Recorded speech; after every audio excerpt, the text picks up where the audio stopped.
Bonjour, everyone. I hope you're doing most well tonight. And we continue on our rippling journey. Here we have a study of Beverly in 4, a quartet of Beverlys.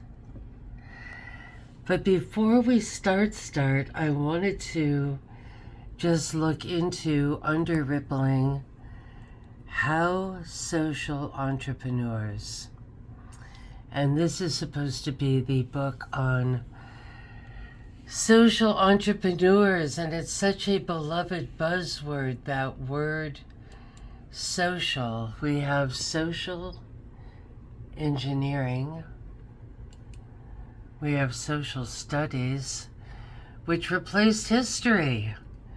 In like the 60s, they just threw out history and brought in social studies. We have social workers. We have social biology. I have a friend who calls it so-so biology. It's one of the so-so things. So here we've got our Beverly Schwartz, and when we look her up, we're going to see that she, I believe, had gone to Stanford. So here you've got it winning awards, spreading, the spread of socialness. That word coming from the New School for Social Research. And then we've got Beverly, a social entrepreneur. Okay, so someone who uses business skills to create solutions to social issues. And it's interesting because she went to Stanford, and then Stanford, of course, in their newsletter called Social Innovation Review, they give a very beautiful description of her book. So it's interesting. We're going to see that a little more here, a sort of incestuousness. You were a student at our school, and now you're doing this. And this I saw just as I was setting up our little film here, the Skoll Foundation.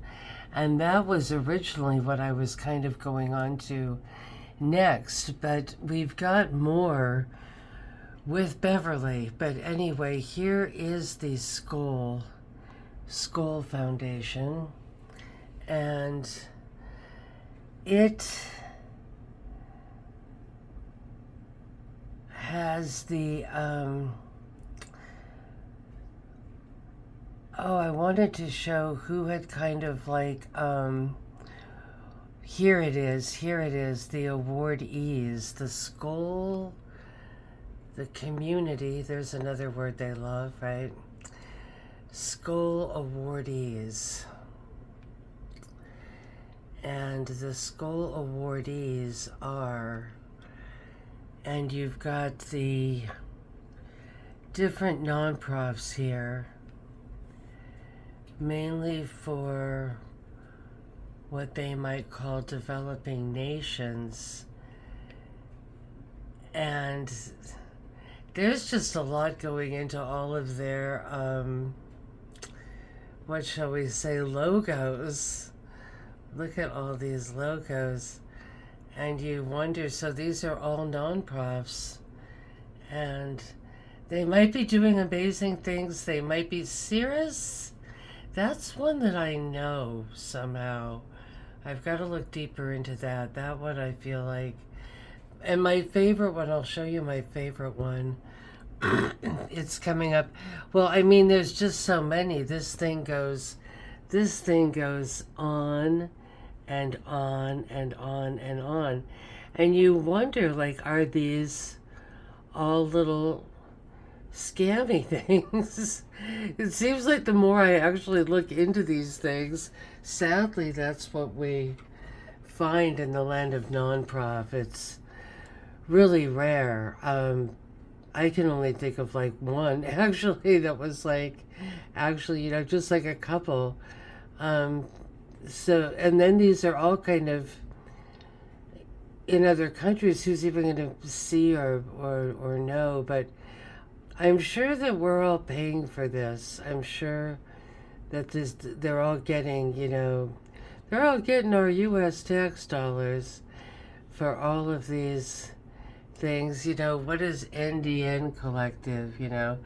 And once again, just the money in the logos alone. And these are who Skoll somehow sponsors or gives money to. And Skoll is some kind of foundation from a billionaire. Population and community development. What does this all mean? Pratham, protect democracy. Just all of these things. Now, here's my favorite one. Here it is. Shack Slum Dwellers International. Like, they didn't even bother, right? They're just like, okay, just call it that, call it a day. Recode. What is Recode? Some of them seem, they're like they provide water. But I do remember, sorry about my throat. I've told this story before. It might be too long to tell now. But it is about, there was something, that had a, name like Vision Spring, or, one of these really, the nice names. And once again, we were talking about the bust up at the Lummi Reservation with the group with that name, Boys and Girls Safety Club or whatever, right? And it was this friend who saw a picture of an Evergreen professor who had died with his class that he took up to Mount Rainier. And his name was Willie Unsold, and he was a big hiker. And according to Austin, who went like back to New York and like was hanging out at the Explorers Club and stuff, there was a thing like that, like, Peaceworks or something. And they were mountaineers that were like planting spy equipment like up on Mount Everest and stuff, right? So, they can have these nice names. But that's really how the CIA works. This is probably all just CIA stuff. My aggro, who else can just like afford all this stuff? God, it's also intrusive. Mothers to Mothers, and it's two guys. Mitchell and Besser are making money off Mothers to Mothers. There was a guy that came through that Cuba caravan thing, I remember, and he was heading up women. He was heading up a women's textile cooperative, and my friend Doc said, textile cooperative, that means he's running a sweatshop, right? So here, Illuminative, what are all these things? Graham Vikas.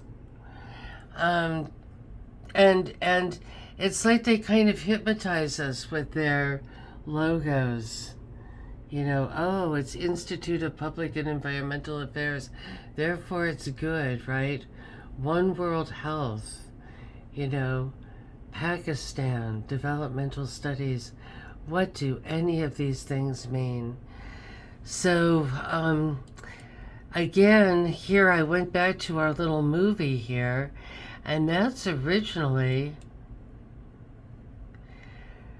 the Skoll Foundation, provided by the Skoll Foundation.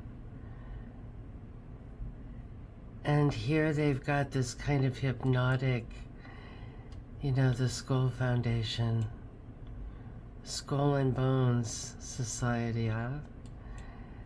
And so it's weird because this was a movie we saw, but then it went back to the Ripple. It went back to Beverly Schwartz, and that she's with the Skoll Foundation too. So they're all into this word social and having their fingers in a big old money pie. And we'll get into the Frances Hillard scandals too. I mean, that one is really like, I mean, my God, that one is insane, where they were literally a PR firm for starting wars. So we'll do that one next. Much love.